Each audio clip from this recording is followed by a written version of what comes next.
the Mercury Theater on the air.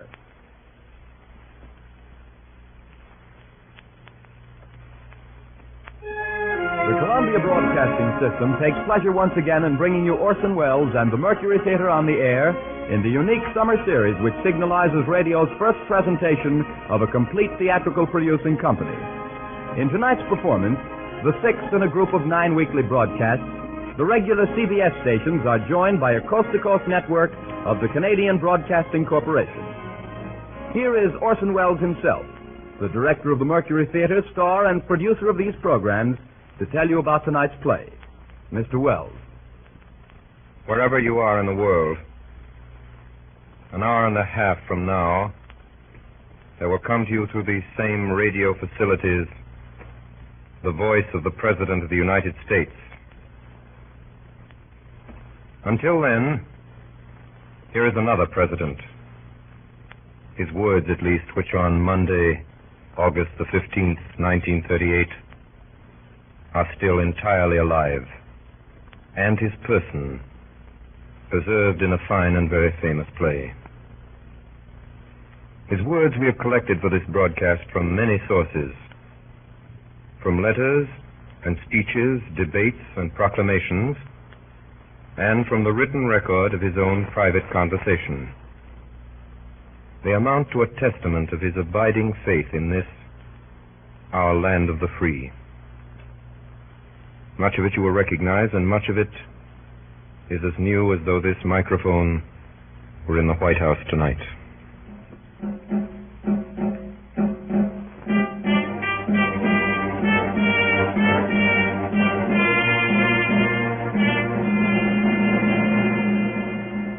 I was born February 12th, 1809, in Hardin County, Kentucky. My parents were both in Virginia, von distinguished families, second families, perhaps I should say. My mother, who died in my 10th year, was of a family of the name of Hanks, some of whom now reside in Macon County, Illinois. My paternal grandfather emigrated from Rockingham County, Virginia, to Kentucky, where a year or two later he was killed by the Indians. When I came of age, somehow I could read, write, and cipher to the rule of 3. That was all. I have not been to school since. Little advance I now have upon this store of education I've picked up from time to time under the pressure of necessity. I was raised to farm work, which I continued till I was 22. 21, I came to New Salem, where I remained a year as a sort of clerk in a store. Then came the Black Hawk War, and I was elected a captain of the volunteers, a success which gave me more pleasure than any I've had since. From 1849 to 1854, I practiced law in Springfield. What I've done since then is pretty well known. If any personal description of me is thought desirable, it may be said I am in height 6 feet 4 inches, nearly and lean in flesh, weighing on an average 180 pounds, dark complexion with coarse black hair and gray eyes. No other marks or brands recollected. Yours truly, Abraham Lincoln.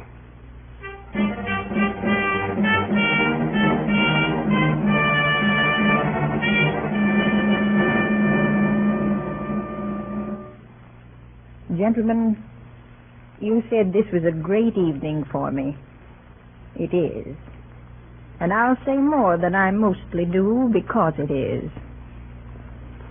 I'm likely to go into history now with a great man. For now I know better than any how great he is. I'm plain-looking, and I've a sharp tongue, and I've a mind that doesn't always go in his easy, high way. And that's what history will see, and it will laugh a little and say, "Poor Abe Lincoln." That's all right, but it's not all. I've always known when he should go forward and when he should hold back. I've watched and watched. There are women like that, lots of them. But I'm lucky. My work's going farther than Illinois. It's going farther than any of us can tell. I made things easy for him to think and sink when we were poor. And now his thinking has brought him to this. They wanted to make him governor of Oregon. And he would have gone and have come to nothing there. I stopped him. Now they're coming from Chicago, from the Republican convention there, to ask him to be president. And I've told him to go. It's a great place for a man to fill. You know, it's hard to believe. When I think of the times I've sat in this room of an evening and seen your husband come in, ma'am, with his battered hat and tie falling off the back of his head and stuffed with papers that won't go into his pockets and God-darning some rascal who done him about an assignment or a trespass, why, I can't think he's gone up there into the eyes of the world. Well, Mary. How do, Samuel? How do, Timothy? Good evening, Abraham. Good evening, Abraham. Well, we'll be going. We only came in to give you good faring, so to say. Great word you've got to speak this evening. Makes a humble body almost afraid of himself, Abraham, to know his friend is to be one of the great ones of the earth, with his yes and no law for these many, many thousands of folk. Makes a man humble to be chosen so, Samuel. So humble that no man but would say no to such bidding if he dare. To be president of this people, and trouble gathering everywhere in men's hearts. And it's a searching thing. Bitterness and scorn and wrestling often with men I shall despise, and perhaps nothing truly done at the end. But I must go. Samuel, Timothy, let's glass that cordial, Mary, before they leave. Who made that devil smudge that girl? Susan Deddington. Where's that darnation cordial? It's all right, Abraham. I told the girl to keep it out. Oh, the cupboard's choked with papers. Here you are. Poor hospitality for whiskey-drinking rascals like yourselves, but the thought's good. Oh, don't mention it, Abraham. We wish you well, Abraham. Our compliments, ma'am.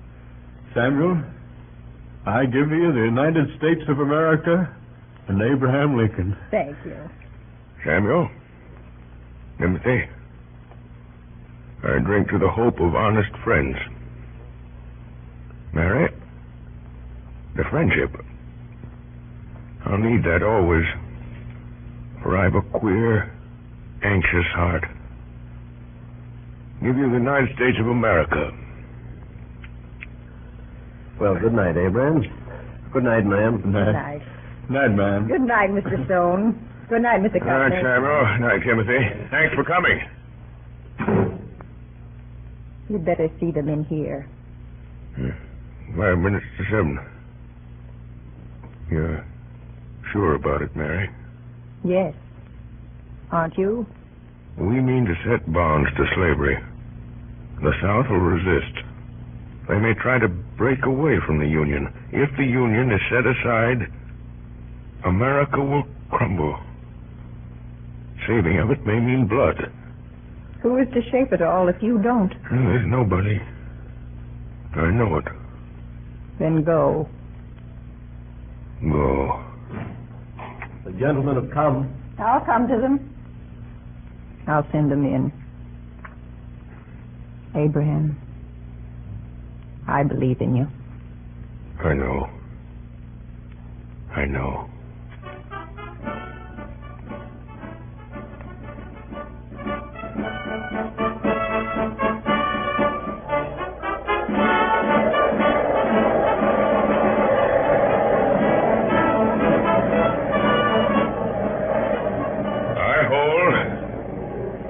I hold that there is no reason in the world why the Negro is not entitled to all the natural rights enumerated in the Declaration of Independence. The right to life, liberty, and the pursuit of happiness. I hold that he is as much entitled to these as the white man, and the right to eat the bread without the leave of anybody else, which his own hand earns. He is my equal, and the equal of every living man.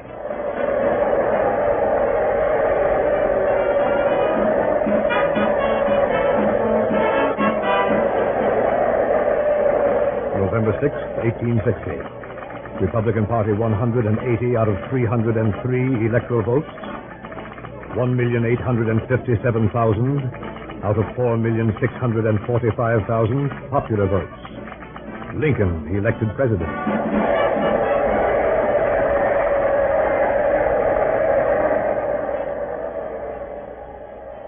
Fellow citizens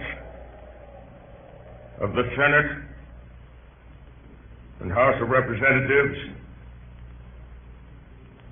this issue, the right of secession, embraces more than the fate of these United States.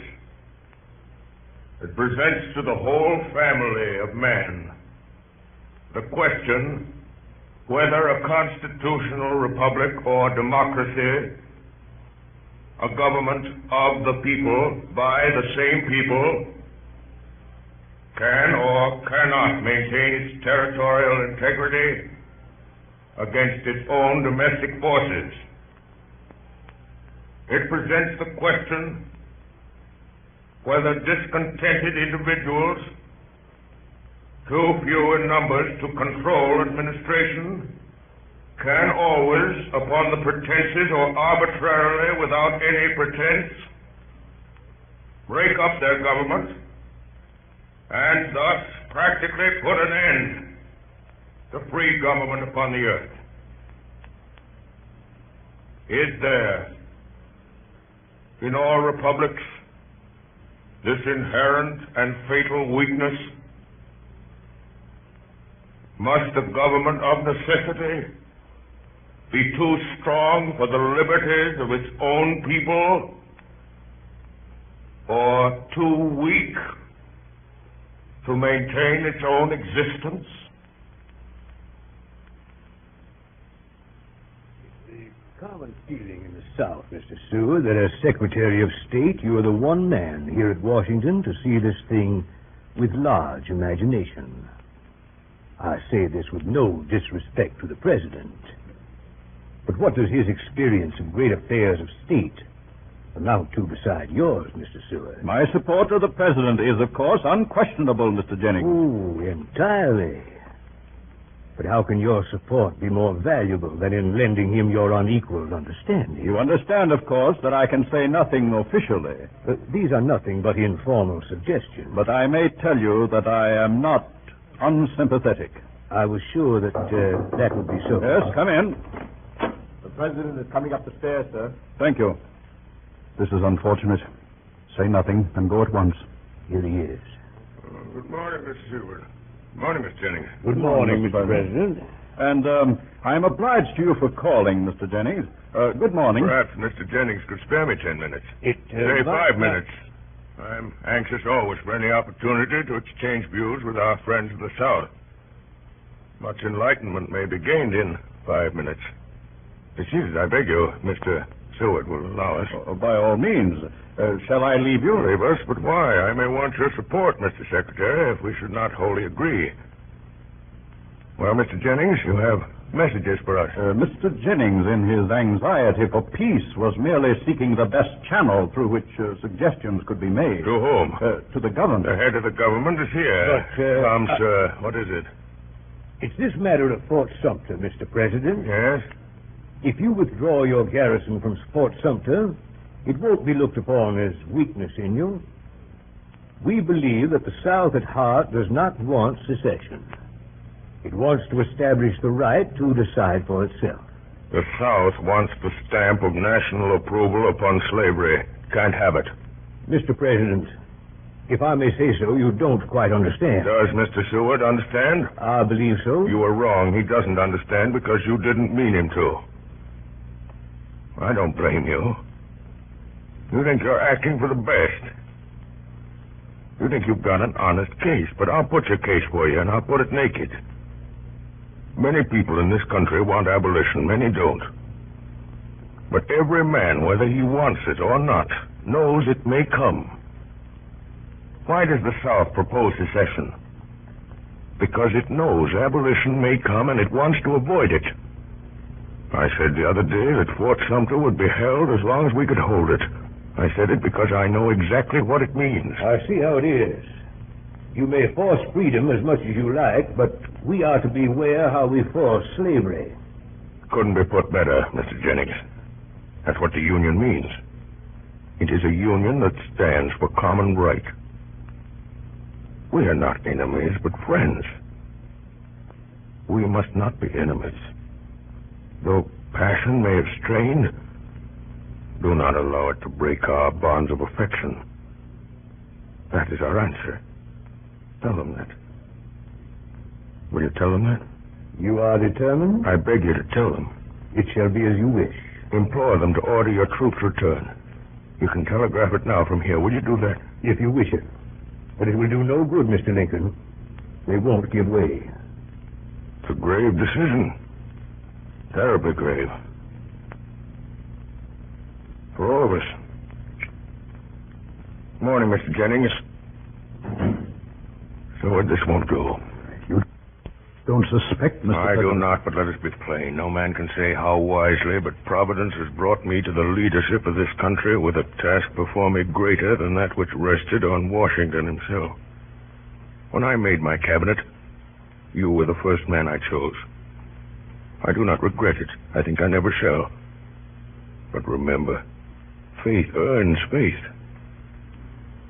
What is it? Why didn't this man come to see me? He thought my word might bear more weight with you than his. Your word for what? Discretion about Fort Sumter. Discretion? It's devastating, this thought of civil war. It is. You think I'm less sensible of that than you. War should be impossible. But you can only make it impossible by destroying its causes. If we withdraw from Fort Sumter, we do nothing to destroy that cause. We can only destroy it by convincing the southern states that secession is a betrayal of their trust. Please, God, we may do so. Has there perhaps been some timidity in making all this clear to the country? Timidity? You were talking of discretion. I mean that perhaps our policy has not been sufficiently defined. And have you not concurred in all our decisions? Seward, you may think I'm simple, but I can see your mind working as plainly as you might see the innards of a clock. You can bring great gifts to this government with your zeal and your administrative experience and your love of men. Don't spoil it by thinking I've got a dull brain. Yes, I see. I've not been thinking quite clearly about it all. Mr. President, I beg your pardon. That's brave of you. Give me your hand. Come in. There's a messenger from Major Anderson, sir. He's ridden straight from Fort Sumter. All right, Hay, bring him in. Yes, sir. Don't like the sound of it. One moment, Hay. Yes? Are there any gentlemen of the cabinet in the house? Mr. Chase and Mr. Blair, I believe. My compliments to them, and will they be prepared to see me here at once if necessary? Send the same message to any other cabinet members you can find. Seward, we may have to decide now. Now, come in. Are you the messenger from Fort Sumter? Yes, sir. Word of mouth, sir. Well? Major Anderson presents his duty to the government. He can hold the fort 3 days more without provisions and reinforcements. Things very bad at the fort. The major says 3 days, sir. Most of us would have said 24 hours. I see. Thank you. Wait outside, please. Yes, sir. 3 days, Seward, 3 days. My God. My God, Seward, we need great courage, great faith. There is a tide in the affairs of men. Did you read Shakespeare, Seward? Shakespeare? No. The cabinet is here, sir. Mr. Chase, Mr. Hook, and Mr. Wells. Show them in. Yes, sir. Good day, Mr. President. Good morning, Mr. Wells, Mr. Hook. Good morning, gentlemen. Good morning, Mr. President. How do you do, Mr. Seward? Something urgent? Let us be seated. Gentlemen, we meet in a crisis, the most fateful perhaps that has ever faced any government in this country. Can be stated briefly. A message has just come from Anderson. He can hold Fort Sumter 3 days at most unless we send men and provisions. Mr. President, I consider that we should withdraw. Don't you see that to withdraw may postpone war, but that it will make it inevitable in the end? It is inevitable if we resist. I fear it will be so, but in that case we shall enter it with uncompromised principles. Mr. Chase? It is difficult, but on the whole, my opinion is with yours, Mr. President. And you, Seward? I respect your opinion, but I must differ. I charge you, all of you, to weigh this thing with all your understanding. To temporize now cannot, in my opinion, avert war. To speak plainly to the world and standing by our resolution to hold Fort Sumter with all our means and in a plain declaration that the Union must be preserved will leave us with a clean cause, simply and loyally supported. I tremble at the thought of war. But we have in our hands a sacred trust. It is threatened. Persuasion has failed, and I conceive it to be our duty to resist. To withhold supplies from Fort Sumter would be to deny that duty. Gentlemen, the matter is before you. For sending men and provisions to Fort Sumter, 3. For immediate withdrawal, 5. Gentlemen, I may have taken upon myself the responsibility of overriding your vote. It will be for me to satisfy Congress and public opinion. Should I receive any resignations? Thank you for your consideration. Will you send in that messenger? Yes, sir. You sent for me, Mr. President? I did. Can you ride back to Fort Sumter at once? Yes, sir. Tell Major Anderson that we cannot reinforce him immediately. We haven't the men. Yes, sir. Say that the first convoy of supplies will leave Washington this evening. Yes, sir. Thank you. Whereas the laws of the United States have been for some time past and now are opposed, and the execution thereof obstructed in the states of South Carolina, Georgia, Alabama, Florida, Mississippi, Louisiana, and Texas, by combinations too powerful to be suppressed by the ordinary course of judicial proceedings, or by the powers vested in the marshals by law. Now, therefore, I, Abraham Lincoln, President of the United States, in virtue of the power in me vested by the Constitution and the laws, have thought fit to call forth and do hereby call forth militia of the several states of the Union to the number of 75,000 in order to suppress said combinations and to cause the laws to be duly executed.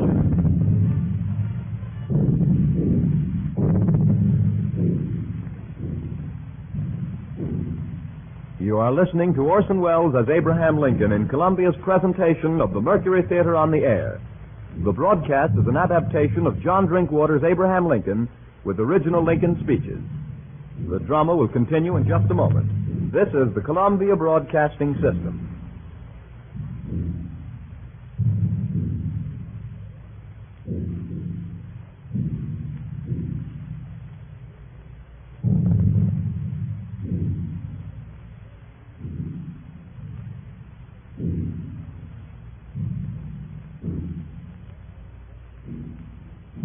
We continue now with the performance of John Drinkwater's Abraham Lincoln by Orson Welles and the Mercury Theater on the Air.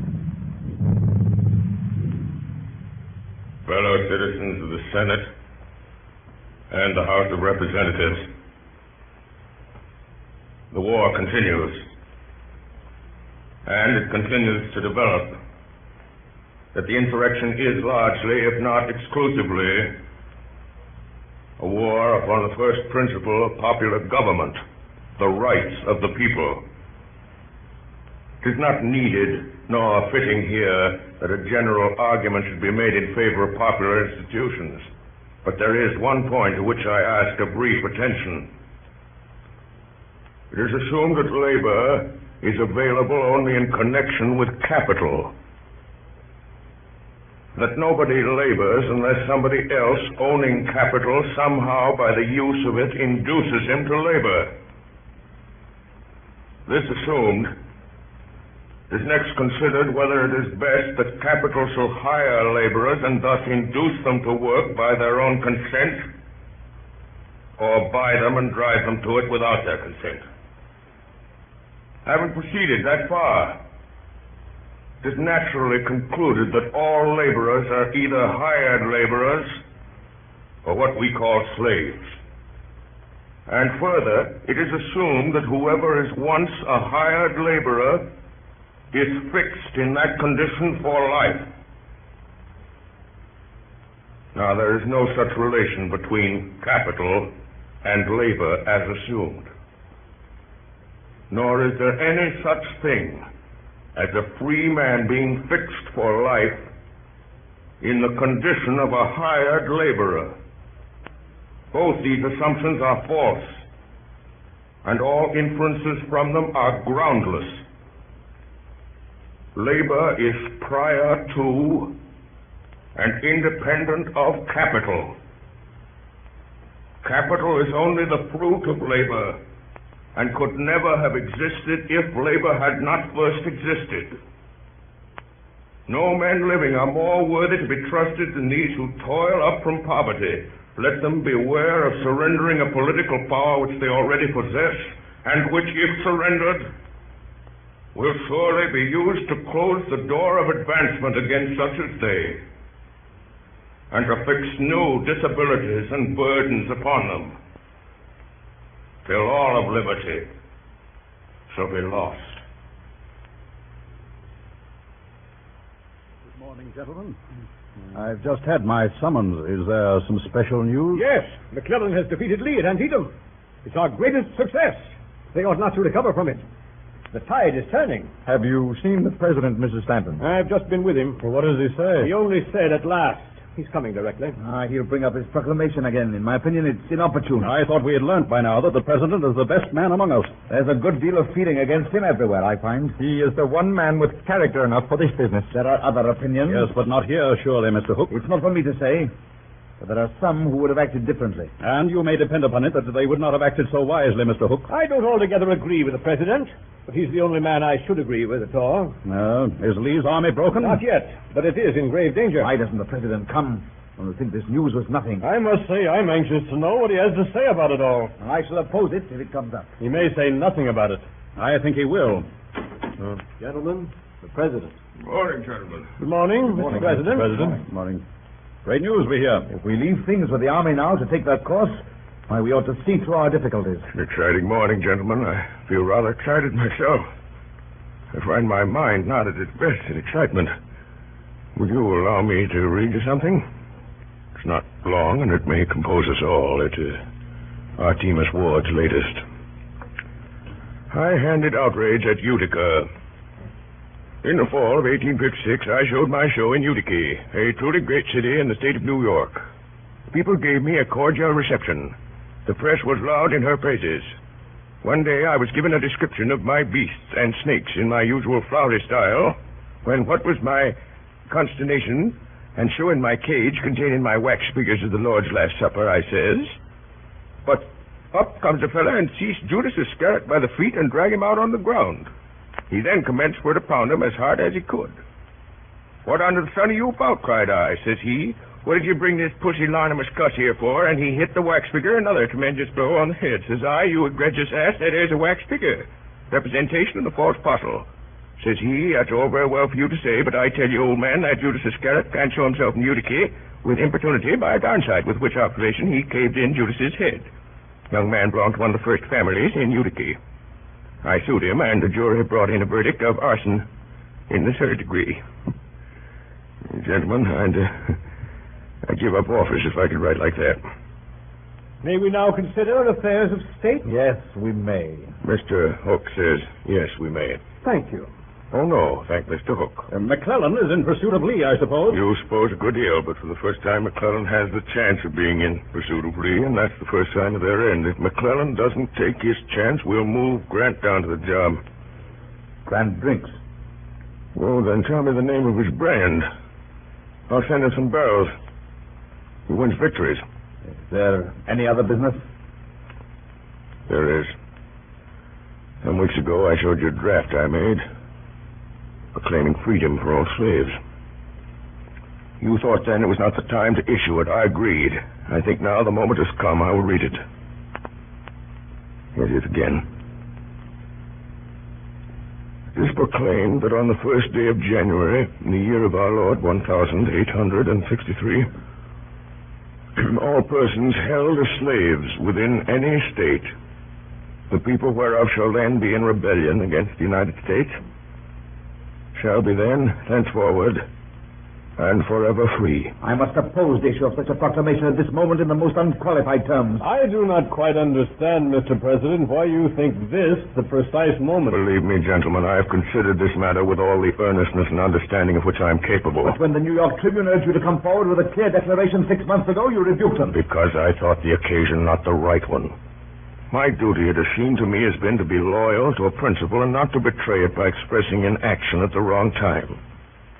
That is why I conceive statesmanship. For long now, I've had two fixed resolves: to preserve the Union and to abolish slavery. How to preserve the Union, I was always clear. And more than 2 years of bitterness have not dulled my vision. We have fought for the Union, and we are now winning for the Union. With that victory and a vindicated Union will come abolition. I made the promise to myself and to my Maker. The rebel army is now driven out, and I'm going to fulfill that promise. I do not wish your advice about the main matter, but that I've determined for myself. This is, I say, without intending anything but respect for any one of you. But I beg you to stand with me in this thing. Well, in my opinion, it's altogether too impetuous. One other observation I will make. I know very well that others might in this matter, as in others, do better than I can. And if I was satisfied that the public confidence was more fully possessed by any one of them than by me, and knew of any constitutional way in which he could be put in my place, he should have it. I would gladly yield it to him. But though I cannot claim undivided confidence, I do know that all things considered, any other person has more. This I do not know, and moreover this may be, there is no way in which I can have any other man put where I am. I am here. I must do the best I can and bear the responsibility of taking the course which I feel I ought to take. Could this be left over for a short time for consideration? I feel that we should remember that our only public cause at the moment is the preservation of the Union. I entirely agree with Wells. Gentlemen, we cannot escape history. We of this administration will be remembered in spite of ourselves. In giving freedom to the slave, we assure freedom to the free. We shall nobly save or meanly lose the last best hope on earth. I shall sign this proclamation now. Excuse me, gentlemen. For we, thenceforward and forever, free.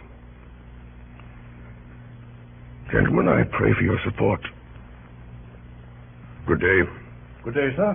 Good day. Good day, Mr. President. Hook. Yes, Mr. President. Hook, will you stay a moment? Yes, Mr. President. Hook, one cannot help hearing things. I beg your pardon? Hook, there's a way some people have when a man says a disagreeable thing of asking him to repeat it, hoping to embarrass him. It's often effective, but I'm not easily embarrassed. I said one cannot help hearing things. And I do not understand what you mean, Mr. President. Come, Hook, we're alone. Lincoln is a good enough name, and I think you understand. How should I? Then plainly there are intrigues going on. Against the government? No. In it. Against me. Well, criticism, perhaps. To what end? To better my ways? I presume that might be the purpose. Then why am I not told what it is? I imagine it's natural compunction. Or ambition? What do you mean? Hook, you've been bitten by the White House bug. You think you ought to be in my place. You're well informed. You cannot imagine why everyone does not see that you ought to be in my place. By what right you say that? It is not true. You take me unprepared. You have me at a disadvantage. You speak as a very scrupulous man, Hook. You question my honor? As you will. Then I resign. As a protest against... Your suspicion. This false? Very well. I'll be frank. I mistrust your judgment, Mr. Lincoln. In what? Generally, you overemphasize abolition. You don't mean that. You mean that you fear possible public feeling against abolition. It must be persuaded, not forced. Besides, you have, in my opinion, failed in necessary firmness in telling the South What will be the individual penalties of rebellion? This is war. I will not allow it to become a blood feud. But we are fighting treason. We must meet it with severity. We will defeat treason. I will meet it with conciliation. It is a policy of weakness. It is a policy of faith. It is a policy of compassion. Hook, why do you plague me with these jealousies? Once before I found a member of my cabinet working behind my back, but he was disinterested and he made amends. Nobly. But, Hook, you have allowed the burden of these days to sour you. I know it all. I've watched you plotting and plotting for authority, and I, who am a lonely man and sick at heart. So great is the task God has given to my hand, and so few are my days, and my deepest hunger is always for loyalty in my own house. You have withheld it from me. You have done great service in your office, but you have grown envious. Now you resign as you did once before when I came openly to you in friendship. And you think that again I shall flatter you and coax you to stay. I won't do it. Let's take you at your word. I'm content. Will you shake hands? No. I beg you to excuse me.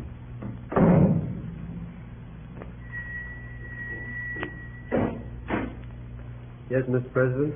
Mr. Hay. Yes, sir? Mr. Hay, I'm rather tired today. Read to me a little. I certainly, sir. The Tempest. You know the passage. Our revels now are ended. These, our actors, as I foretold you, were all spirits, and are melted into air, into thin air. And like the baseless fabric of this vision, the cloud-capped towers, the gorgeous palaces, the solemn temples, the great globe itself, yea, all which it inherit, shall dissolve, and like this insubstantial pageant faded, leave not a rack behind. We are such stuff as dreams are made on, and our little life is rounded with a sleep. We are such stuff as dreams are made on, and our little life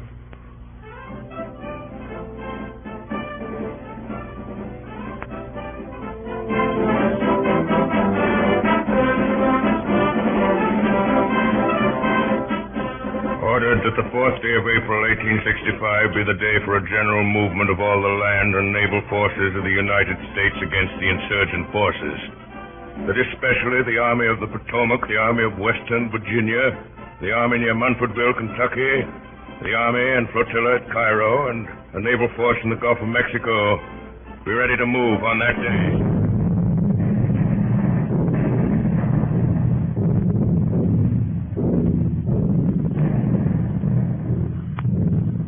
General Grant.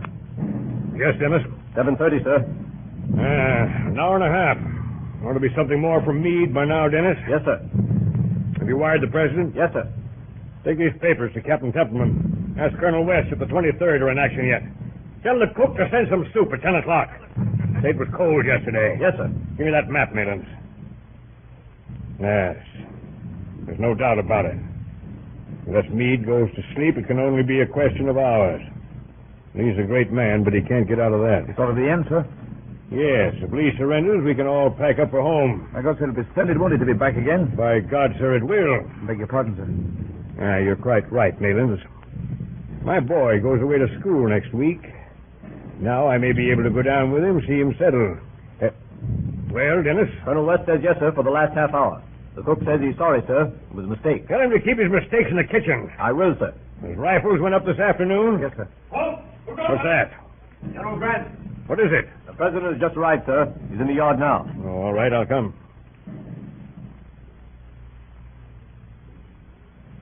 General Grant? Wasn't expecting you, sir. No, I couldn't keep away.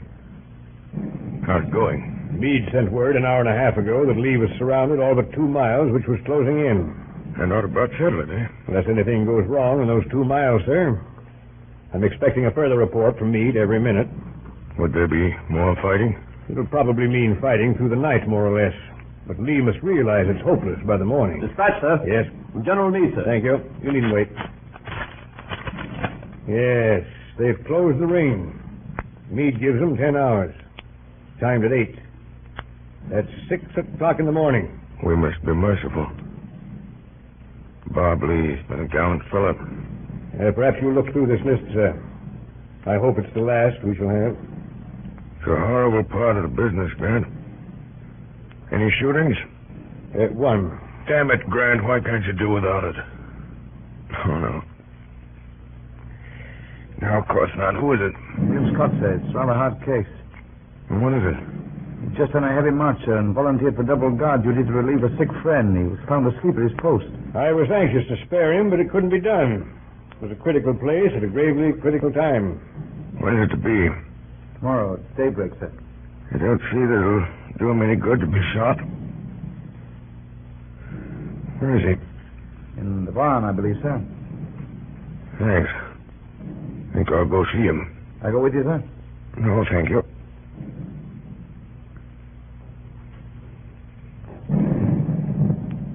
Oh, who goes there? Is this where the boy is held? Yes, Mr. President. Wait outside, will you? Yes. Are you William Scott? Yes, sir. Know who I am? Yes, Mr. Lincoln. General tells me you've been court-martialed. Yes, sir. Asleep on guard. Yes, sir. It's a very serious offense. I know, sir. What was it? I couldn't keep awake, sir. It had a long march. 23 miles, sir. Doing double guard? Yes, sir. Who ordered you? Well, sir, I offered. Why? Enoch White. He was sick, sir. We come from the same place. Where's that? Vermont, sir. You live there? Yes, sir. We've got a farm down there, sir. Who has? My mother, sir. I've got her photograph, sir. Does she know about this? Oh, for God's sake, don't, sir. There. There, my boy. There. You're not going to be shot. Not going to be shot, sir? No. Not going to be shot? There. I believe you when you tell me you couldn't keep awake. I'm going to trust you. Send you back to your regiment. When may I go back, sir? We'll go back tomorrow. Expect the fighting to be over, though. Is it over yet, sir? Not quite. Oh, please, sir. Let me go back tonight. Let me go back tonight. Very well. Know where General Meade is? No, sir. It's that guard to come here. Your prisoner is discharged. Take him once to General Meade with this. Yes, sir. Thank you, Mr. Lincoln. Mr. Hay. Yes, sir? What's the time, Mr. Hay? Just on 9:30, sir. So sleep here for a little. You'd better shake down, too. They'll wake us if there's any news.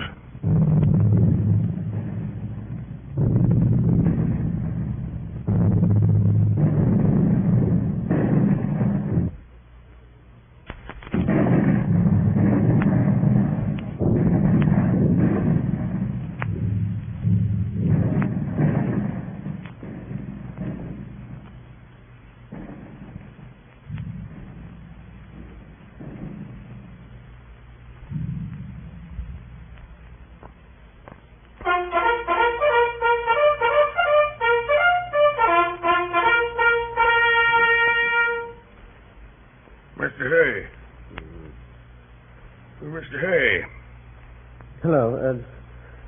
What the devil is it? I beg your pardon, Mr. Lincoln. Not at all. Slept well, hey?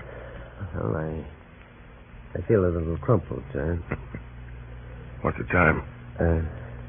6 o'clock, sir. Listen.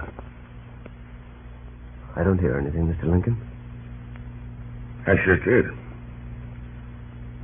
Guns have stopped. Good morning, sir. Morning, Hay.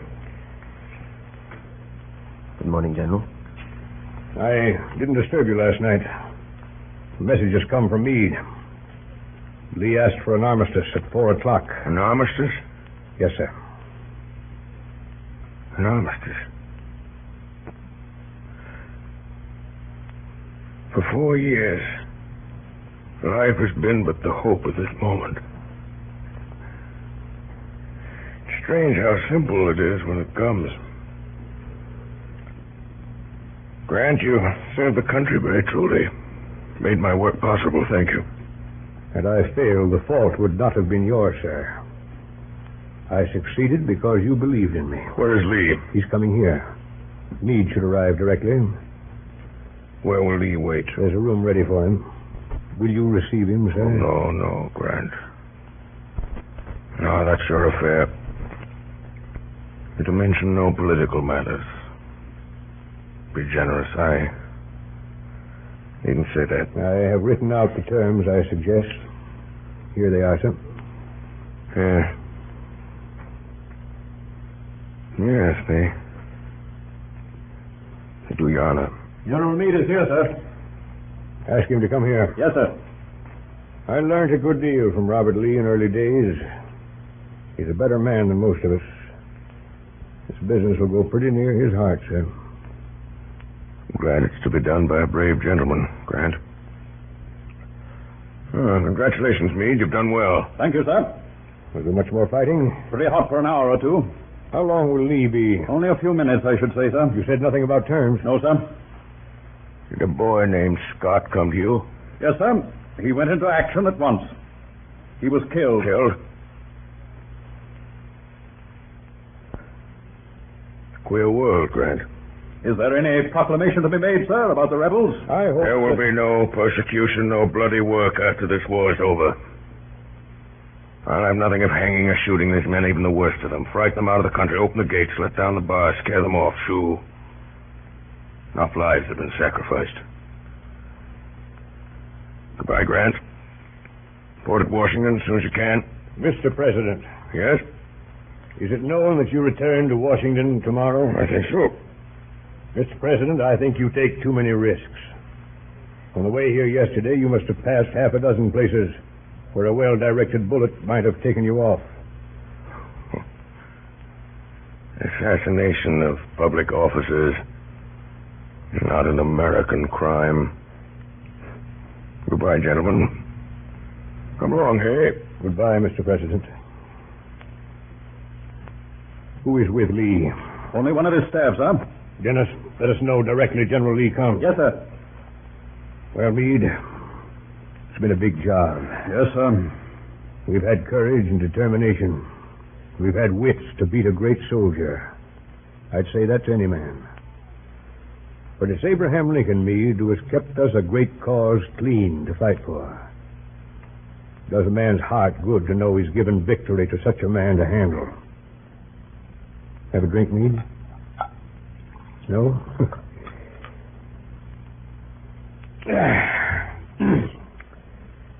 You know, Meade, there were fools who wanted me to oppose Lincoln for the presidency.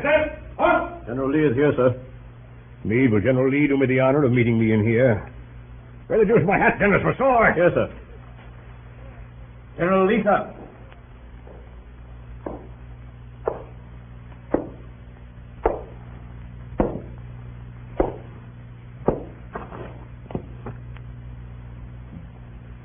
Sir, you have given me occasion to be proud of my opponent.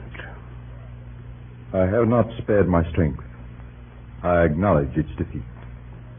You have come, General Lee, To ask upon what terms you will accept surrender. Yes. They are simple. I hope you will not find them ungenerous. Here they are.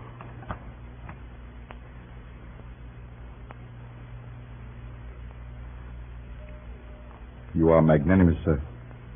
May I make one submission? It would be a privilege if I could consider it. You allow our officers to keep their horses, General Grant. That is gracious. Our cavalry troopers' horses also are their own. I understand. They'll be needed on the farms. It shall be done. I thank you. I accept your terms.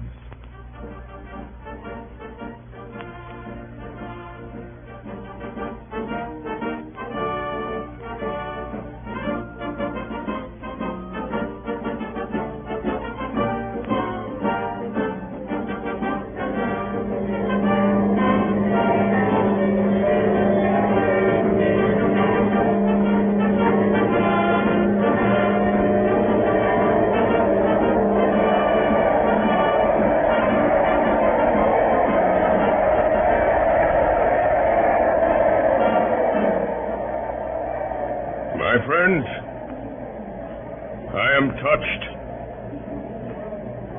deeply touched, by this mark of your goodwill. After 4 dark and difficult years, we have achieved the great purpose for which we set out. I have but little to say at this moment. I claim not to have controlled events, but confess plainly that events have controlled me. But as events have come before me, I have seen them always with one faith. We have preserved the American Union. We have abolished a great wrong. The task of reconciliation, of setting order where there is now confusion, of bringing about a settlement at once just and merciful, and of directing the life of a reunited country into prosperous channels of goodwill and generosity, will demand all our wisdom, all our loyalty. It is the proudest hope of my life that I may be of some service in this work. With malice toward none, with charity for all, with firmness in the right, as God gives us to see the right, let us strive on to finish the work we are in, to bind up the nation's wounds, to care for him who shall have borne the battle, and for his widow and his orphan, to do all which may achieve and cherish a just and lasting peace among ourselves and with all nations.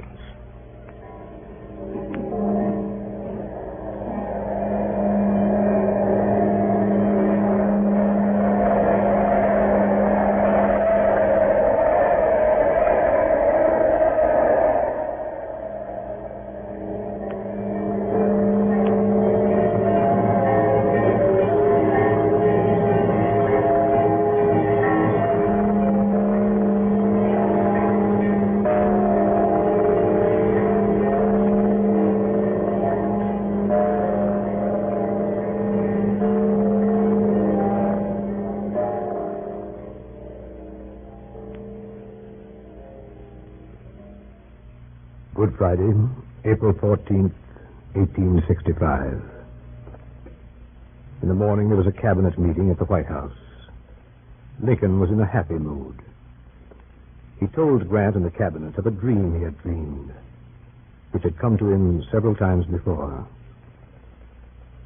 In this dream, whenever it came, he was sailing in a ship of a peculiar build, indescribable but always the same, and being borne on it with great speed toward a dark and undefined shore.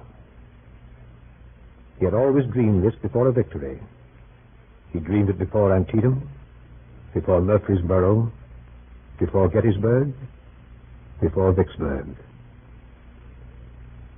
In the afternoon, Mr. and Mrs. Lincoln drove together and he talked to her of the life they would lead back in Springfield, Illinois, when this presidency was over.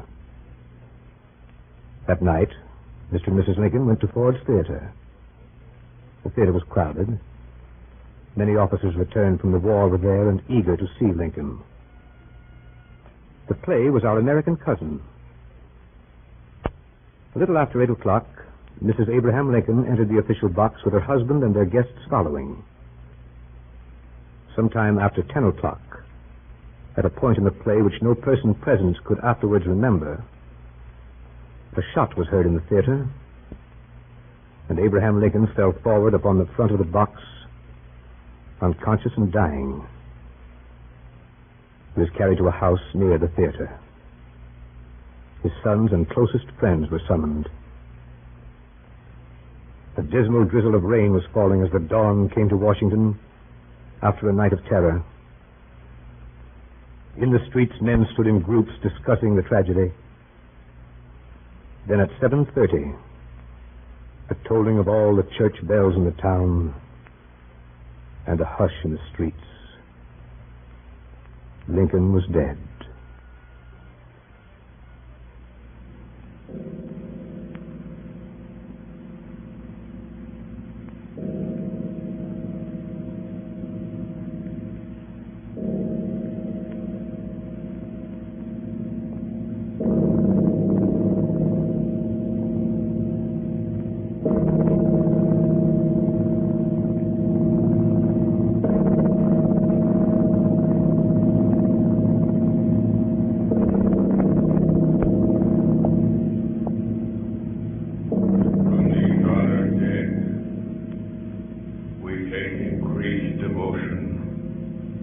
That cause for which they gave the last full measure of devotion, that we here highly resolve that these dead shall not have died in vain, that this nation under God shall have a new birth of freedom, and that government of the people, by the people, for the people, shall not perish from the earth.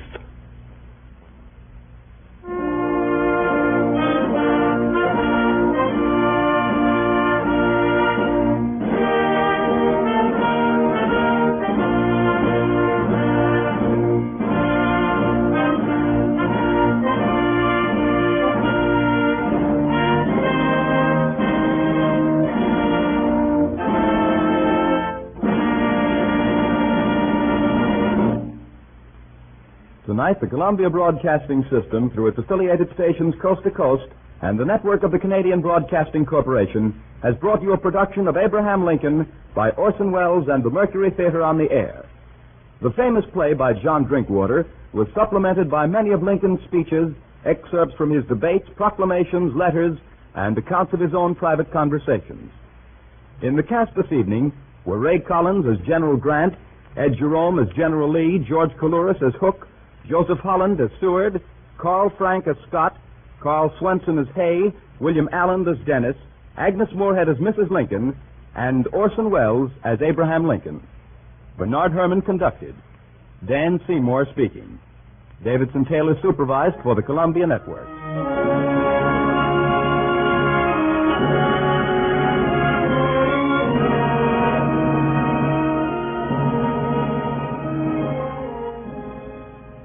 Next week at this same time, Orson Welles and the Mercury Theater on the Air will bring you Schnitzler's Viennese romance, The Affairs of Anatole. This is the Columbia Broadcasting System.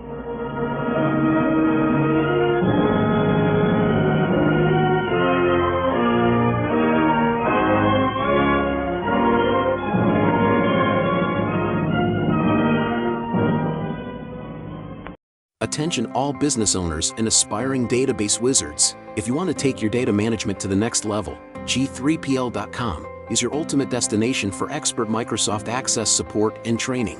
That's right. G3PL.com believes that every successful database journey starts with a dedicated individual guiding you to success. That's why we're proud to introduce G3PL.com, a Microsoft Access expert. Whether you're just starting or looking to enhance your Access skills, G3PL.com's personalized training will set you on the path to mastery. G3PL will be with you every step of the way, providing hands-on guidance and real-world examples. But don't just take our word for it. Hear what a satisfied client has to say. Thanks to G3PL.com, I've become a Microsoft Access Pro. The personalized training was exactly what I needed. I learned to create and optimize databases, run powerful queries, and automate tasks with VBA. Now, I'm confidently handling complex projects with ease. It doesn't stop there.